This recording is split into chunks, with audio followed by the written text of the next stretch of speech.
Assalamualaikum warahmatullahi wabarakatuh. Alhamdulillah, berjumpa kembali bersama saya Firman Hussein di FH Channel. Yang keren beken penuh inspiratif ini.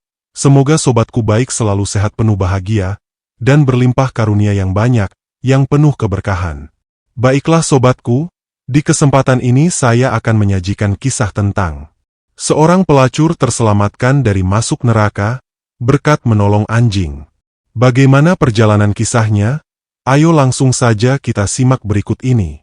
Malam di Solo begitu ramai, tapi bagi Rina, keramaian itu hanyalah latar belakang dari hidupnya yang sepi. Di usianya yang baru menginjak 20 tahun, ia sudah merasakan pahitnya dunia. Sejak kecil, ia tahu hidupnya tidak akan mudah. Ayahnya sudah lama meninggal, dan ibunya hanya seorang buruh cuci yang gajinya tak cukup untuk membiayai sekolah adik-adiknya. Sejak remaja, Rina sudah sadar bahwa wajahnya adalah anugerah. Ia cantik, ayu, dan manis dengan kulit putih yang bersih. Matanya bulat, bibirnya merah alami, dan tubuhnya ramping dengan lekuk yang memikat. Banyak laki-laki di kampung yang diam-diam mengaguminya, tapi ia tak peduli. Yang ada dalam pikirannya hanya bagaimana bisa bertahan hidup dan membantu keluarganya. Suatu malam, saat ia duduk termenung di emperan rumah kontrakan yang sempit, seorang teman lama, Mira, datang menghampirinya. Mira tampak berbeda dari terakhir kali mereka bertemu. Ia berpakaian rapi, wangi, dan memakai perhiasan emas di tangannya. "Rin, kamu masih kerja di warung itu?" tanya Mira sambil duduk di sampingnya. Rina menghela napas. "Udah enggak. Warungnya bangkrut. Sekarang aku enggak kerja." Mira tersenyum miring. "Mau enggak? Aku ajak kamu kerja yang hasilnya besar? Bisa dapat uang banyak dalam semalam." Rina menoleh dengan penasaran. "Kerja apa?" Mira tak langsung menjawab. Ia hanya mengeluarkan dompetnya dan menunjukkan segepok uang ratusan ribu. "Ini hasil semalam." Rina menelan ludah. Dalam hidupnya, ia belum pernah memegang uang sebanyak itu. "Apa yang harus aku lakukan?" tanyanya pelan. Mira menatapnya lekat-lekat. "Jadi wanita penghibur, Rin. Kerjaannya nggak berat. Cuma nemenin laki-laki, bikin mereka senang. Kalau mereka senang, kita dapat uang banyak." Rina terdiam lama. Jantungnya berdebar. "Jangan takut," lanjut Mira. "Aku dulu juga takut. Tapi lihat aku sekarang, hidupku lebih enak. Aku bisa bantu keluargaku, bisa beliin adikku baju bagus. Kita nggak perlu jadi orang miskin selamanya." Malam itu, Rina tidak bisa tidur. Ia terus memikirkan tawaran Mira. Dalam hatinya, ia tahu pekerjaan itu bukan sesuatu yang baik. Tapi bagaimana dengan ibunya yang semakin tua? Bagaimana dengan adik-adiknya yang masih sekolah? Hidup sudah begitu keras, dan ia lelah hidup dalam kemiskinan. Keesokan harinya, Rina menghubungi Mira. "Aku mau coba," katanya dengan suara gemetar. Mira tersenyum penuh kemenangan. "Bagus. Malam ini aku jemput kamu." Dan begitu, dimulailah perjalanan Rina di jalan gelap yang tak pernah ia bayangkan sebelumnya. Malam itu, langkah Rina semakin mantap meski hatinya berdebar tak menentu. Di bawah arahan Mira, ia naik ke sebuah mobil hitam yang membawa mereka ke sebuah hotel kecil di pinggiran Solo.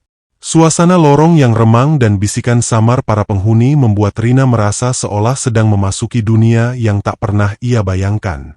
Disinilah dunia gelap itu nyata, dunia di mana senyum manisnya sekaligus menjadi senjata sekaligus kutukan.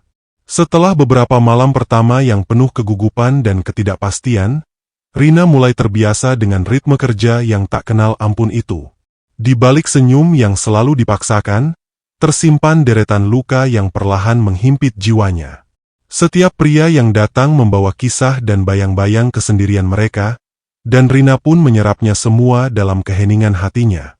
Di salah satu malam yang hujan, ketika angin berdesir dan lampu jalan berkelip di antara rintik air, Rina menerima tamu yang berbeda. Seorang pria parubaya dengan mata lelah namun lembut, datang dengan penuh keraguan. "Maafkan saya," ujar pria itu lirih. seolah menyimpan beban berat yang tak terucapkan. Rina, dengan suara yang hampir tak terdengar, menjawab, "Tak apa, Pak. Silakan duduk dan ceritakan apa yang mengganggu hati Bapak." Percakapan mereka berlangsung lama. Pria itu bercerita tentang kegagalan hidupnya, tentang istri yang pergi meninggalkannya, dan tentang harapan yang kini tersisa hanya pada percakapan singkat dengan seorang wanita yang bisa mendengarkan tanpa menghakimi. Dalam kesungguhan itu, Rina mendapati secercah kemanusiaan yang tersembunyi di balik kesepian mereka berdua. Meski pertemuan itu hanya sekejap, ia merasa dihargai sebagai sosok yang tidak hanya sekadar objek. Namun, di sisi lain, malam-malam berikutnya membawa kisah yang tak seindah itu. Ada juga pria-pria yang datang dengan kemarahan tersisa dari kegagalan hidupnya, yang tak jarang membuat Rina terperangkap dalam situasi berbahaya. Suatu malam, seorang tamu yang marah karena janji yang tak ditepati membuat situasi hotel itu berubah mencekam. Rina, dengan keberanian yang ia tak pernah tahu ia miliki, berhasil menenangkan situasi itu meski hatinya hampir saja hancur karena rasa takut. Di sela-sela pergulatan emosi itu, Mira selalu hadir sebagai sosok pendamping yang tak pernah lelah memberikan arahan dan penghiburan. "Ingat, Rin, kita di sini bukan hanya untuk mencari uang. Kita di sini untuk bertahan hidup, untuk membantu keluarga yang menunggu di kampung," ujar Mira sambil menyeka air mata yang perlahan mengalir dari mata Rina setelah insiden itu. Namun, di balik nasihatnya tersimpan kekhawatiran mendalam yang hanya diketahui oleh Mira sendiri, bahwa semakin dalam Rina tenggelam dalam dunia ini, semakin sulit pula untuk menemukan jalan kembali ke cahaya. Keseharian Rina kini diliputi oleh rutinitas yang keras, bertukar senyum palsu dengan para tamu, menahan perasaan sakit di balik tatapan yang kosong, dan mengumpulkan uang demi kebutuhan rumah tangga yang makin menekan. Di sela waktu, ia menyempatkan diri untuk mengirimkan uang kepada ibunya yang semakin renta dan adik-adiknya yang masih bersekolah. Setiap lembaran uang yang diterima merupakan pengingat betapa beratnya harga yang harus ia bayar untuk setiap kebahagiaan kecil itu. Di tengah kekosongan malam, Rina sering teringat masa kecilnya yang sederhana di kampung. Ia mengingat tawa riang teman-temannya yang bermain di sawah, dan harapan-harapan kecil yang pernah ia rajut untuk masa depan. Namun, bayangan masa itu semakin memudar oleh kerasnya realita. Dalam hatinya, muncul pertanyaan-pertanyaan pilu. Apakah jalan ini akan membawanya ke kebebasan atau justru semakin jauh ke dalam belenggu yang tak terputus? Suatu malam, setelah menyelesaikan pekerjaannya, Rina duduk di tepi jendela kamar hotel yang mulai lengang. Hujan turun dengan deras, menyamarkan air mata yang jatuh bersamaan dengan hujan itu. Ia menuliskan puisi singkat dalam buku catatannya, mencoba mengungkapkan derita yang selama ini tersembunyi di balik senyumnya. Di balik senyum yang harus kuberikan, terpendam luka yang tak terlihat. Setiap malam, kutukar duka dengan harap, meski cahaya fajar semakin jauh. Dalam keheningan itu, ia mulai menyadari bahwa meski jalan yang ditempuhnya penuh dengan derita, ia tetap memiliki kekuatan untuk bertahan. Ada secercah keyakinan bahwa suatu hari nanti, ia akan menemukan jalan keluar, meskipun jalan itu harus ia tempuh dengan penuh perjuangan dan air mata. Malam semakin larut, dan di luar sana, kota Solo terus bergulir dengan cerita-cerita yang tak terhitung jumlahnya. Bagi Rina, dunia gelap ini sudah menjadi bagian dari dirinya, sebuah realitas yang harus ia hadapi demi cinta pada keluarganya dan impian akan kehidupan yang lebih baik. Namun di balik semua itu, tersimpan harapan yang tak pernah padam, bahwa suatu hari, ia bisa kembali menemukan dirinya yang dulu, yang pernah bermimpi tentang kebahagiaan yang sederhana. Sahabat inspiratifku yang berbahagia. Pagi itu, kabut tipis menyelimuti desa kecil tempat Rina dilahirkan. Burung-burung berkicau pelan, seolah enggan mengusik kesunyian yang tengah menyelimuti rumah sederhana di ujung jalan. Di dalam rumah itu, Rina duduk di samping ranjang ibunya yang terbaring lemah. Wajah ibunya pucat, napasnya tersengal. "Ibu, Rina di sini," bisik Rina sambil menggenggam tangan ibunya yang dingin.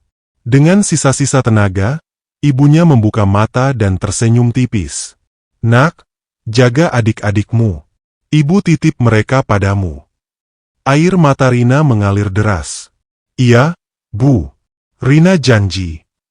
Tak lama setelah itu, ibunya mengembuskan napas terakhir. Tangis Rina pecah, memecah keheningan pagi itu. Adik-adiknya yang masih kecil berlari menghampiri, ikut menangis dalam pelukan kakaknya. Selama beberapa minggu setelah kepergian ibunya, Rina tinggal di desa untuk mengurus adik-adiknya. Ia memastikan mereka tetap bersekolah dan kebutuhan sehari-hari tercukupi. Namun, beban ekonomi semakin berat dirasakan. Akhirnya, dengan berat hati, Rina memutuskan kembali ke Solo untuk melanjutkan pekerjaannya sebagai pekerja seks komersial. Tahun demi tahun berlalu. Rina bekerja tanpa lelah, mengirimkan uang ke desa untuk biaya sekolah adik-adiknya. Ia menahan segala hinaan dan cemoohan demi masa depan keluarganya.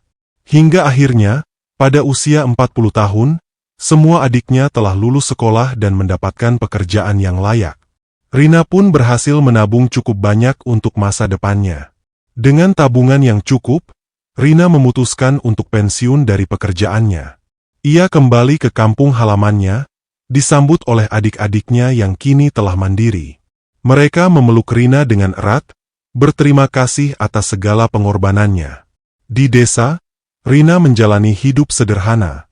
Ia terlibat dalam berbagai kegiatan sosial, membantu tetangga, dan aktif di komunitas desa. Meskipun masa lalunya kelam, Rina menemukan kedamaian dan tujuan baru dalam hidupnya. Suatu sore, saat matahari mulai tenggelam, Rina duduk di beranda rumahnya, menatap langit yang berwarna jingga. Ia merenung tentang perjalanan hidupnya yang penuh liku. Meskipun banyak rintangan yang dihadapi, Rina merasa bersyukur karena dapat kembali ke kampung halamannya dan menjalani hidup dengan tenang. Waktu terus berlalu, dan Rina menjalani hari-harinya di desa dengan sederhana. Meskipun telah meninggalkan masa lalunya sebagai pekerja seks komersial, bayangan dosa-dosa yang pernah ia lakukan kerap menghantui pikirannya. Setiap malam, dalam sujudnya, Rina memohon ampunan kepada Allah Ta'ala, berharap dosa-dosanya diampuni. Pada usia 45 tahun, Rina mulai merasakan tubuhnya melemah. Penyakit yang tak kunjung sembuh membuatnya sering merenung tentang perjalanan hidupnya. Ia khawatir apakah amal kebaikannya selama ini cukup untuk menebus dosa-dosa masa lalunya. Suatu sore, saat hendak ke toko obat untuk membeli obat, Rina melihat seekor anjing terjebak di gorong-gorong dengan kaki terikat tali. Tanpa ragu, ia mendekati anjing tersebut, melepaskan tali yang mengikat kakinya, dan mengangkatnya keluar dari gorong-gorong. Anjing itu menatap Rina seolah berterima kasih sebelum berlari menjauh. Malam harinya, setelah menunaikan sholat malam, Rina sujud lebih lama dari biasanya. Dalam sujudnya, ia memohon ampunan atas segala dosa yang pernah ia perbuat. Di tengah keheningan malam, Rina menghembuskan napas terakhirnya dalam keadaan bersujud, kembali ke hadiratnya dengan penuh harap akan ampunan dan rahmatnya. Kisah ini mengingatkan kita pada sebuah hadis yang diriwayatkan oleh Abu Hurairah radhiyallahu anhu, bahwa Rasulullah shallallahu alaihi wasallam bersabda, seorang wanita pelacur diampuni dosanya oleh Allah karena memberi minum seekor anjing yang kehausan. Hadis ini mengajarkan bahwa rahmat dan ampunan Allah sangat luas, dan kebaikan sekecil apapun dapat menjadi sebab diampuninya dosa-dosa besar.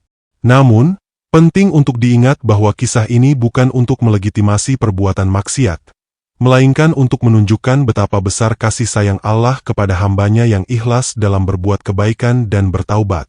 Sahabat inspiratifku yang berbahagia.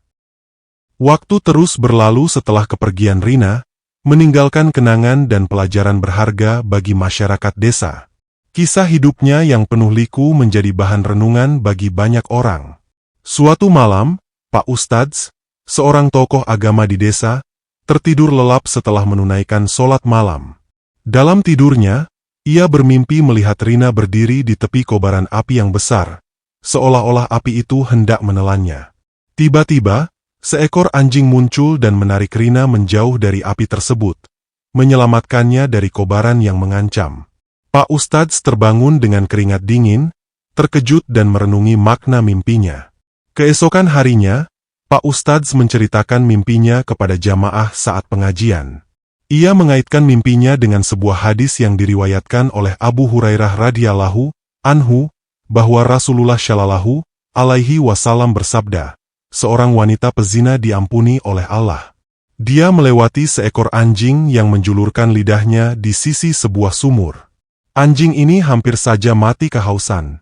Si wanita pelacur tersebut lalu melepas sepatunya, dan dengan penutup kepalanya, dia mengambilkan air untuk anjing tersebut. Dengan sebab perbuatannya ini, dia mendapatkan ampunan dari Allah. Pak Ustadz menjelaskan bahwa mimpi tersebut mungkin merupakan isyarat bahwa Rina telah mendapatkan ampunan Allah dan meninggal dalam keadaan husnul khatimah. Ia menekankan bahwa rahmat Allah sangat luas, dan kebaikan sekecil apapun dapat menjadi sebab diampuninya dosa-dosa besar. Namun, beliau juga mengingatkan bahwa kisah ini bukan untuk melegitimasi perbuatan maksiat, melainkan untuk menunjukkan betapa besar kasih sayang Allah kepada hambanya yang ikhlas dalam berbuat kebaikan dan bertaubat. Dari kisah yang saya sajikan ini, ada beberapa hikmah dan pelajaran untuk dapat kita ambil yang diantaranya. Yang pertama, luasnya rahmat Allah. Kisah Rina mengajarkan bahwa rahmat dan ampunan Allah sangat luas. Meskipun seseorang memiliki masa lalu yang kelam, pintu taubat selalu terbuka bagi mereka yang ingin kembali ke jalannya. Selanjutnya, kekuatan taubat dan amal kebaikan. Taubat yang sungguh-sungguh dan diiringi dengan amal kebaikan dapat menghapus dosa-dosa besar. Rina menunjukkan bahwa dengan menolong makhluk Allah, ia mendapatkan ampunan dan rahmatnya. Yang selanjutnya, husnul khatimah. Meninggal dalam keadaan husnul khatimah adalah harapan setiap muslim. Tanda-tanda husnul khatimah antara lain adalah mengucapkan kalimat syahadat sebelum wafat, meninggal dalam keadaan beribadah, atau melakukan amal kebaikan. Berikutnya, jangan meremehkan amal kebaikan. Kebaikan sekecil apapun, seperti menolong hewan yang kesulitan, dapat menjadi sebab mendapatkan ridha dan ampunan Allah. Dan yang berikutnya, tidak menghakimi masa lalu seseorang. Kita diajarkan untuk tidak menghakimi seseorang berdasarkan masa lalunya. Yang terpenting adalah bagaimana seseorang memperbaiki diri dan kembali ke jalan yang benar. Kisah perjalanan hidup Rina menjadi pengingat bagi kita semua bahwa setiap orang memiliki kesempatan untuk berubah dan mendapatkan ampunan Allah. Dengan taubat yang tulus dan amal kebaikan, kita berharap dapat mengakhiri hidup dalam keadaan husnul khatimah.